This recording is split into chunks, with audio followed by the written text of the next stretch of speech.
We turn now to Shay Norley. Shay, we have a question about something that I think we need to gamble on next time we're in Vegas.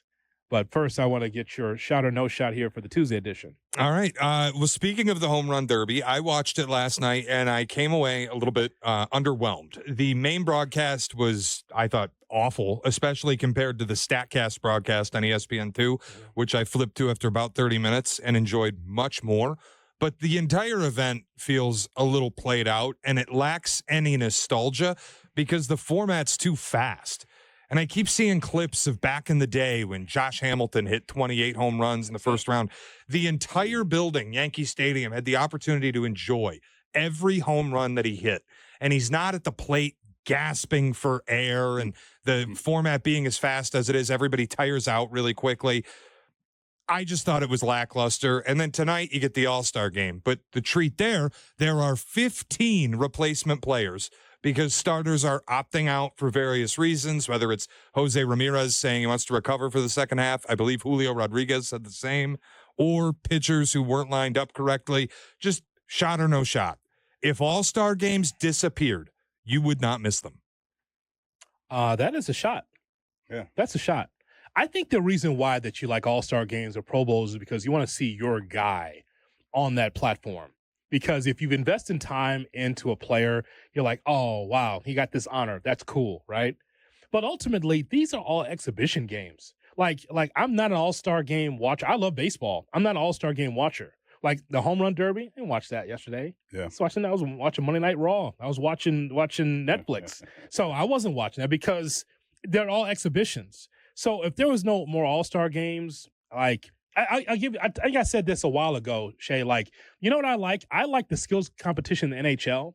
I just think that that's cool to be able to try to shoot down 4 plates in each corner of the net. Like that kind of skill is crazy to me to do that on skates. But ultimately, if that went away too, I wouldn't blink. I don't watch the Pro Bowl, but I love the Pro Bowl skills competition. Watching the quarterbacks try to put it through a hole 50 yards away is awesome. Yeah. Because again, we're seeing the 1%ers. Yeah, that's what I like. In a different aspect of what they do. You know, I mean, I agree with you. I think the prestige of being an All-Star, the prestige of being a Pro Bowler, it's not there anymore. You know, I think because there's so many alternates, like Shay was saying. I mean, if you're the second and third alternate, like in a Pro Bowl, are you really a Pro Bowler? Like you look at guys' resumes, he's a 7-time Pro Bowler. Well, there should be an asterisk by some of those. Because how many of those Pro Bowls was he an alternate? You know what I mean? It's like everybody has a Pro Bowl on their resume. Everybody's an All-Star. So I agree. I wouldn't I wouldn't mind if it was done away with. I actually watched some of the home run derby as well. And, you know, I mean, it is what it is. I agree with you, Shay. I think it was very confusing. I mean, it was so many pitches. Like you said, the guys are calling timeouts because it's so fast-paced. They're just slugging away. And, going back to the All-Star thing, I think I could do without it. So you're saying it's a shot? Yeah, definitely. It's a shot. Yeah. At the very least, they got to reformat the home run derby. I'd rather have it the old way with 10 outs and guys can take their time. Also, don't allow people that don't need to be in it, like Jazz Chisholm. That was brutal. What are you doing in there? So, like, there's 7 Yankees I'd rather have in there besides him. In Jazz Chisholm's defense, careful. A lot of those would have been homers at Yankee Stadium now. The short porch. The bandbox. All right, Shay, what else do we have? Speaking of the All-Star game, the lineups were released last night, and Cubs fans, I'd say more than a little irritated, seeing that Kyle Tucker is going to bat 7th for the National League, and Pete Crow Armstrong will hit 9th. Shot or no shot, Dave Roberts is disrespecting the Cubs. No, that's a no shot. It's kind of like our quarterbacks list, right? The top 10. And you say, how does Jalen Hurts get dissed like that? He's in the top 10. No matter how it works, he's in the top 10. So they're in the top 9, that lineup. Pete Crow Armstrong, Kyle Tucker is a top 10 player to me. But you can't just place him where he'd be with the Cubs lineup. He's with a whole bunch of other stars. Pete Crow Armstrong turned the lineup over at 9 with some speed. So don't get salty. This is not Craig Counsell's lineup. It's Dave Roberts' lineup. It's all good. It's not disrespectful. That's a no shot. Yeah, I agree with you. No shot. You can be one of the top tier players in the game, right? You've been rewarded for that reason of being an all-star.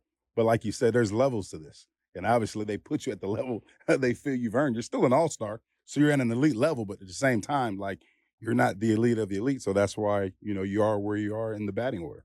Fans feel like they're disrespected. This is not the Chicago Cubs All-Star Game.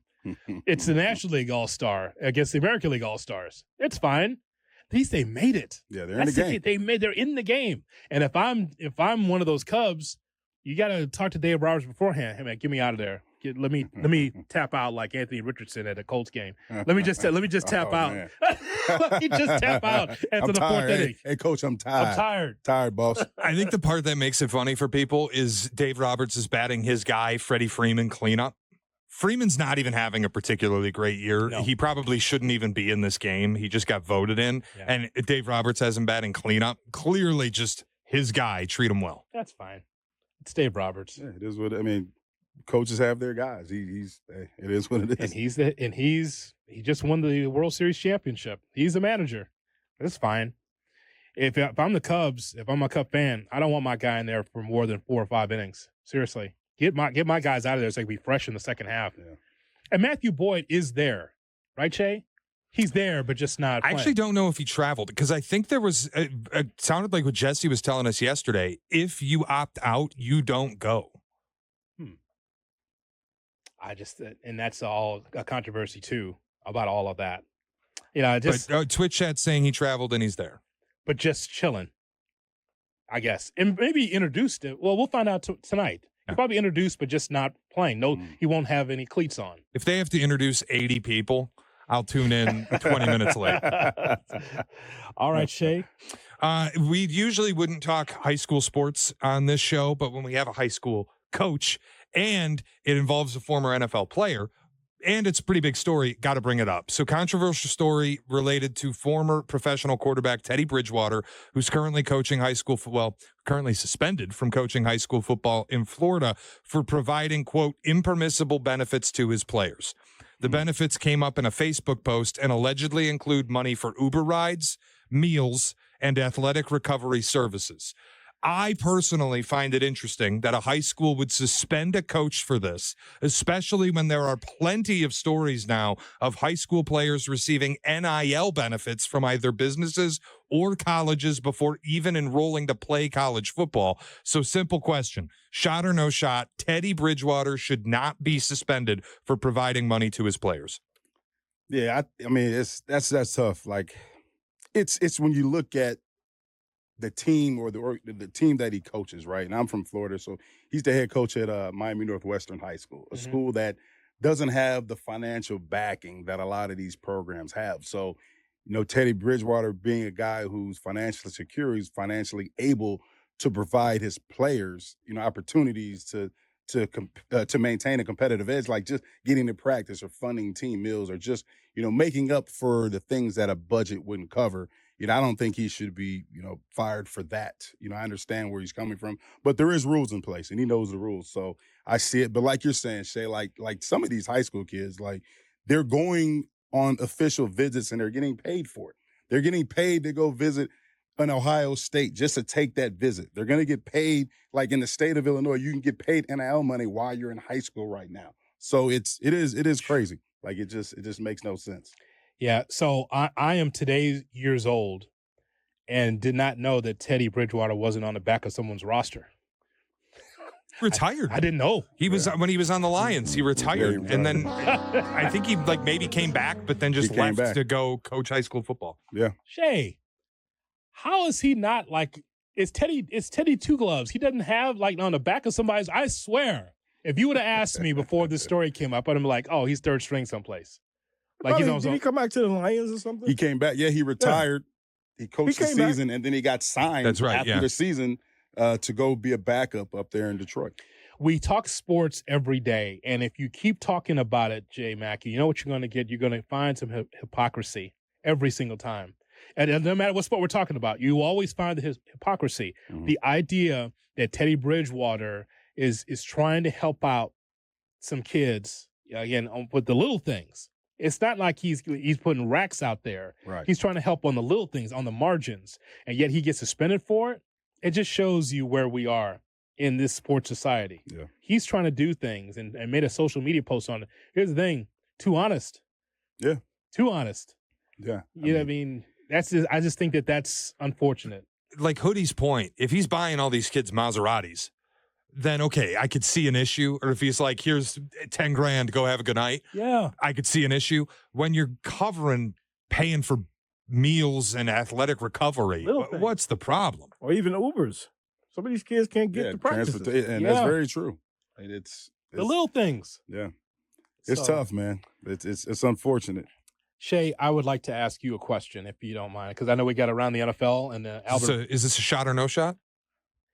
Yeah, I think it is. Let's do it. Okay, Shay, as you have here, Las Vegas has a new attraction at the Palms Resort, the card game Uno. Uno is debuting the first Uno social club at the Palms Resort, which is basically a suite where you can play Uno. So, shot or no shot, you would play high stakes Uno. No shot. No, not regular cards, but Uno. Would you? Because that sounds like a private table, right? Yeah. In the back for Uno. Yeah, no shot. I'm not playing high stakes Uno. Are you kidding me? Come on, man. Dude, people get angry over poker. Imagine playing Uno, high stakes. Somebody hits you with a draw 4. That's what I'm saying. People are getting killed over that. But that's the beauty of it. Like, you may have to draw. Hey, you may layer a couple draw 4s and have to draw 12. Hey, that's it. That's a part of it. What if they played a stacked version? That's when the rules got to be in place. Right. There's been some. You get hit with the reverse draw 4. Yeah. You're like, no. Okay, so there's a problem here with this. I need to know what the stakes are. Is this going to be just regular Uno when it first came out, or black Uno? Because there's a difference between the two, as you well know. J-Mac, tell them. It's like you can stack anything. That's you right. can reverse it 50 times. Like, you can just sit back and just go back and forth between the person next to you because you've put 4 reverses down on top of each other. Right. Black Uno, you can go draw 2, draw 4, another draw 4, and then reverse. No, well, just a moment now. That's a different kind of game now. I said, wait a minute. But there's an Uno now. You play that way on high stakes table, people are losing their lives. But Uno now, like the new version, there's a card in there where you actually can exchange You can exchange cards with each other. Like, you can exchange your hand with somebody else's hand. So they got really, yes. So they have 2 cards left, and you've got you're holding a pile of 18 cards because you can't get the right color after you've been drawing for a long time. You can switch hands with them and take their hand. So let me just give the official Uno rules for those who have never played the game. Uno is a classic and highly popular card game that's been a favorite for families and friends for decades. Whether you're playing casually or competitively, Uno is always a fun time.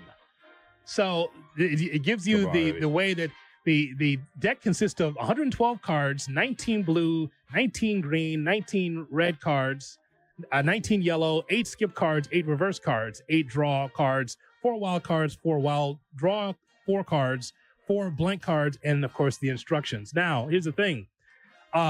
When, say for instance, someone comes from Detroit and goes to the Palms Resort and they're used to the black Uno game, and they come in and say, "What up, Doe?" And they be like, "Hey, this is how we played in Detroit." Yeah. How does that work? I think some tables are going to be tipped over. Yeah, the instructions. What?